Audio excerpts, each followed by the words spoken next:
नाज़रीन, drama serial रस्म वफ़ा की नेक्स्ट आने वाली एपिसोड में आप देखेंगे कि इरम जब ज़बरदस्ती उसामा को वहाँ पर रोकने की कोशिश करती है तो उसामा साफ साफ कह देता है मुझे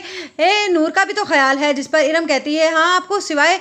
नूर के और किसी का ख्याल है ही कहाँ। मुझे तो लगता है कि नूर आपी ने आपको बुरी तरह से अपने जाल में फंसा लिया है और अपने इशारों पर चलाती है वो, क्योंकि इरम का मकसद ही उसामा को वरगलाना है ताकि दोनों के दरमियान में बड़ा झगड़ा हो। इसीलिए वो उससे ऐसी बातें करती है नूर के बारे में कि उसामा को वाकई यही लगता है कि हर वक्त नूर उससे अपने कंट्रोल में रखना चाहती है ताकि वो उसी के मर्जी के मुताबिक चले फिरे। इसीलिए इरम भी बार बार उससे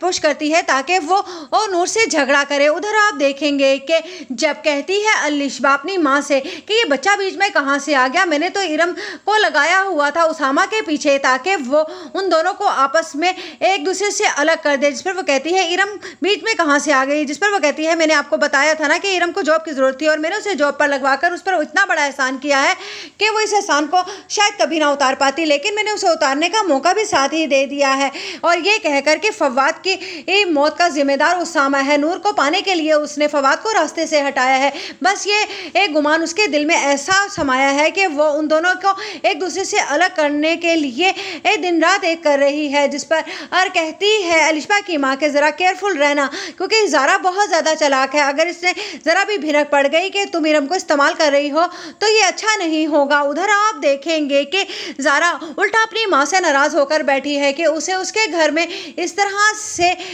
फूट नहीं डलवानी चाहिए। उसकी माँ अपनी परेशानी ज़ारा की तरफ से लेकर उल्टा ही नूर पर बरस पड़ती है और नूर से कहती है क्या बात है, तुम और उसामा हर वक्त झगड़ते रहते हो, बच्चे के आने के बाद तो तुम लोग बदल जाओ, तुम लोगों का बचपना ही नहीं जाता। जिस पर नूर कहती है मुमानी मैंने ऐसा कुछ नहीं कहा, उसामा का रात रात भर घर से बाहर रहना मुझे बिल्कुल भी ठीक नहीं लगता है, आप उससे पूछती क्यों नहीं है। जिस पर नूर की बात को इग्नोर करते हुए उसामा की माँ वहाँ से चली जाएगी, लेकिन उसामा जब ये बातें सुनेगा कि नूर उसकी माँ को उसके खिलाफ भड़का रही है तो उसे उस पर गुस्सा आता है और वो कहता है कि क्या मकसद है तुम्हारा नूर, तुम क्या चाहती हो कि तुम्हारी मर्जी से उठूं बैठूं खाऊं पीऊं। तो जिस पर नूर कहती है तुम इतनी सी बात का इतना बुरा क्यों मना रहे हो, क्योंकि इरम तो यही चाहती थी कि